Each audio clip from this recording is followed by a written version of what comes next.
bây giờ nó nhia mình nhìn tàu phát thang khăn đấy mà cả no là chúng ta chỉ một gì nên nó là và tổng một bao nhiêu gì mà để thấy mua thì thiếu mua sao nào tàu này nha nó hả nã lá à chó chờ này nó bây giờ nó nguyên nhiên nó所以也被 KK 单趟呢，超车是不缺。OK。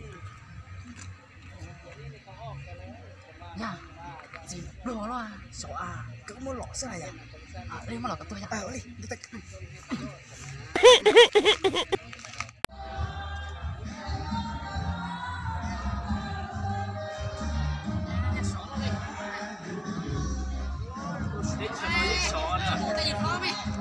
Nhưng mà là giờ có tiền cho mẹ. Chưa khác của tôi chi á.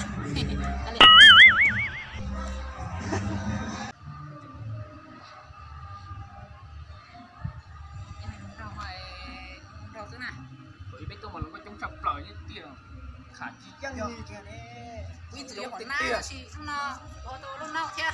Giờ tôi sát chai rồi. Tiền nói nó ha. Tôi không cho. Ui, lo, có sao à lo, sao mà. Sao có mầm lại mẹ? À, lọc có nhiều quá. Tôi chị à? Tôi nó nói chứ bóng mà tôi thả ra. Tiền không có thằng thòi bên tiền đấy.